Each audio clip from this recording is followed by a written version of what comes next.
episode of Lumberjack Barbecue. Thanks a lot for stopping by, and hopefully we can show you something new, exciting, delicious, whatever. Probably not, but that's all right. We're going to do a little barbecuing today. Get away from the griddle and the stove top. We're going to go over to our in-laws, but first we can prep country spare ribs for the Dutch oven. Going to do something a little different. I'm going to jump the shark today, and I'm going to do a reverse sear. Ooh! I've always done these where I sear them first, and then I put them in the Dutch oven, and they're always delicious, always awesome, tender, whatever. I want to try to ruin them today. So we'll see what happens, because maybe adding some smoke flavor and whatnot, and having the juices from the barbecue sauce drip off and hitting that fire will send flavor up to the country spare ribs. That's my plan, at least. So let's get into what we're going to do. Country spare ribs. So they're going to go in the Dutch oven and cook as long as we need them to. I'm not sure what temperature I'm going to. Probably maybe like 145. Nah, they're good at 145. Well, they might not be because of some of the fats or whatever, but I'm going to experiment and learn something here. We'll figure out where that's going. And then after that, when I go to lay them down, do the reverse sear, and it might not be a sear per se, it's just going to be not in this humidity that's created by the Dutch oven. Then we're going to put two different types of rub on them. This is one I make, which I actually like the smell of it better than this tequila lime. But we're going to try this out too. We're going to put a little bit of each on all the ribs, and then when they cook for a little while over the open coals, then we're going to throw some Sweet Baby Rays on to finish them off, and that'll be that. So let's get to showing you my little setup here. I don't know if I've ever shown you this before. So we'll take these out of here. We got a regulation lid, but I took the handle off of it. What we do is we put some, I forgot to show you that, so I'm going to put some kind of juice down in here. It'd be like apple cider vinegar or some kind of vinegar mixed in with some balsamic vinegar and some other things. Maybe some, what do they call it, Liam Perrin steak sauce, or, oh, what's this here sauce? Some other things I find in the fridge. This is just to humidify. It has really, I'm sure it affects flavor, but just to humidify. And we take this and we crinkle it up, because I don't want my ribs laying down in those juices. I don't want them to get soggy. I don't mind humidity on them, but not like sitting in it. And this is pretty simple and easy to do. Whoa, what's that? Somebody freaking clean the mower out over top of this. And then we put that on here, and then we're going to lay all of our country spare ribs over top of that, and then pour our juice down the side, and that'll be that. And then they'll be ready to go over to my in-laws, and we'll be good to go. Maybe I should open this too. Try to be prepared here, mister. There we go, there we go. And so some shapes, as I think I've told you before, fit better around the outside. And then once you got this filled up, everything's ready to go. No spices yet. That's going to be later on down the line. Like I said, when we go to reverse sear them. And this ought to turn out good. Alright, probably not a bad idea, I guess, to show you what liquid we put in there for humidification. So a little apple cider vinegar, just as promised. And I don't have measurements, I just pour a bunch in. Okay, that looks pretty good. Little soy sauce.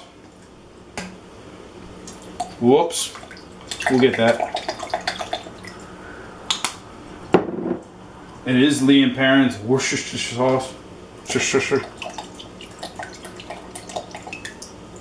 A little bit of wine. Try the wine. I guess that's about enough. And then a little tap water. I don't want it to come up over my aluminum foil.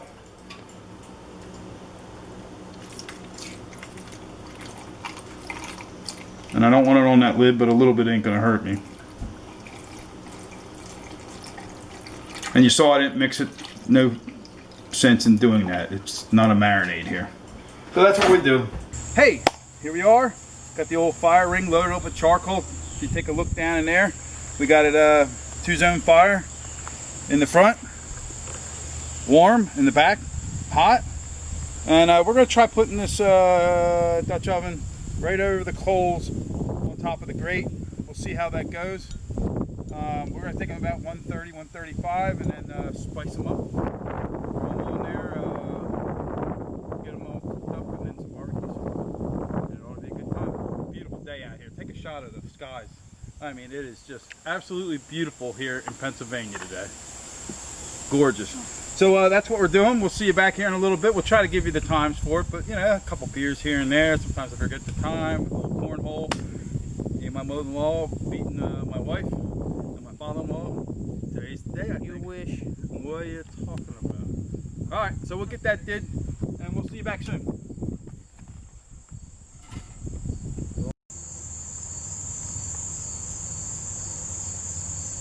All right, not going as well as planned, but yeah.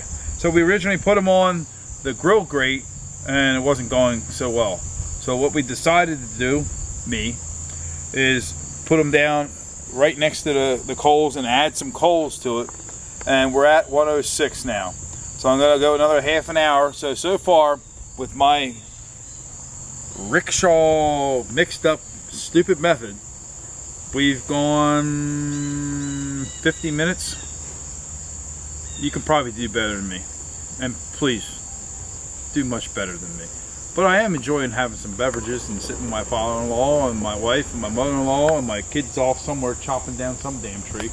We'll bring you back maybe in about a half an hour to see what's going on here. Hopefully by then we'll have better news. Not going so well right now. Sorry. Bye-bye. Alright. What time is it? No, it's about 20 minutes later. So what's that? An hour and 10 minutes?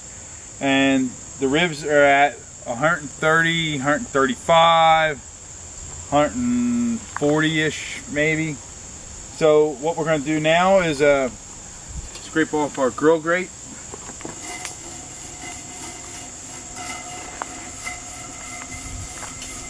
And get ready for some searing. That's right, I said searing. And this is going to be kind of disjointed here, I have to admit. I don't usually do it this way. The lid over there, there they are. They look all gray and silly and stupid. And we're going to place them all on the grill and then season them the top side up. And then maybe in 10 or 15 minutes, flip them around. Oh, that doesn't matter anyway. They're not going back in there. And season the other side. And we'll get some barbecue sauce on them. They do not look as appetizing as they normally do when they come out of the old Dutch oven. But I'm hoping that everything's going to be alright here. Hope I have enough room over this open flame. These aren't, on the bottom here, aren't nearly as good looking as the ones on top, but we'll have to do some flipping around. So that's what we're going to do. We're going to put on that tequila lime barbecue rub, and then we're going to put on some of that rub that I make, which you can find on the internet. Here we go. Got them on the grill. Let's season them up. Kinder's tequila lime rub and lumberjack rub.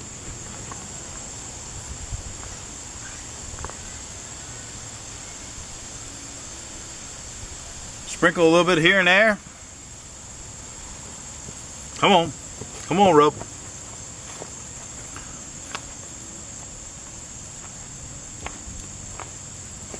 Alright, that's good for that. Little lumberjack rub. Gotta be more careful here. Wider holes.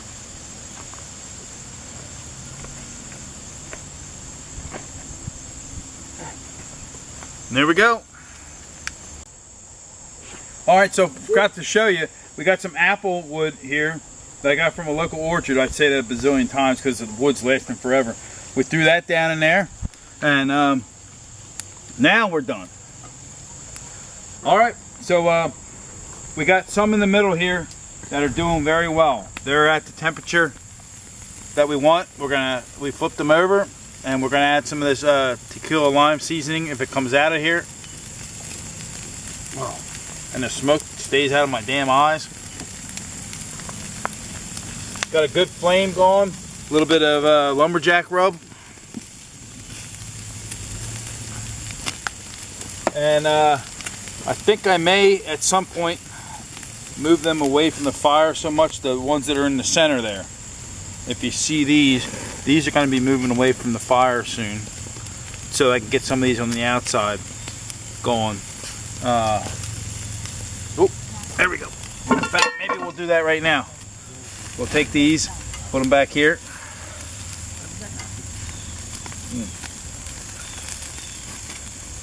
And as I wanted, the fat is dripping down into the fire and cascading back up, if that's a word, onto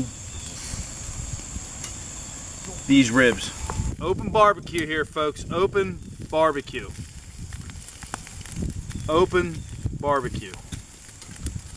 This is really what it's supposed to be all about. Now we'll move these back in. Let them get a little heat. And repeat. It's looking nice. Got a little char on them. Looking good. I'm getting 145 to 150 on everything. So we're going to take some of this Sweet Baby Ray's original. Well, it doesn't say original there, but yeah. And we're just going to throw some sauce over them. This is like the final touches. We don't care if any of this drips down because that'll get the flames licking back up at them. Oh yeah, that's the way that Daddy likes it. It's been about 8 minutes and they're looking good.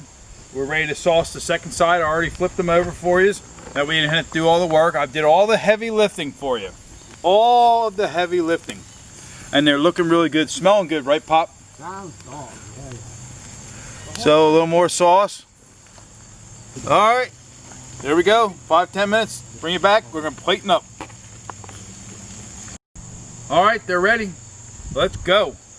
I'm ready to eat, and everybody else is. They're all around me, surrounding me like werewolves or wolves or something like that. What? Easy now. We're gonna take this one. And it's gonna be way hot, I'm sure. We flipped the grill grate over, spun it around so that we can keep them warm, keep the flies off them because there's smoke there. Good idea, in-laws. And let's check it out.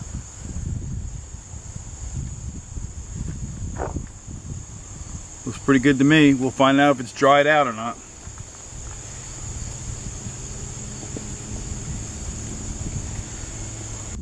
I like it. Nice smoky flavor. The seasoning really shines through. Very, very good. This is a little bit of an experiment, and we'll find out what everybody else thinks. And thanks a lot for watching. Thanks for sticking around with me. If you're looking for some recipes for different barbecue items, and certainly something in the kitchen, I cook a lot of different stuff. Visit LumberjackPa on YouTube here, and we'll see you next time. Peace.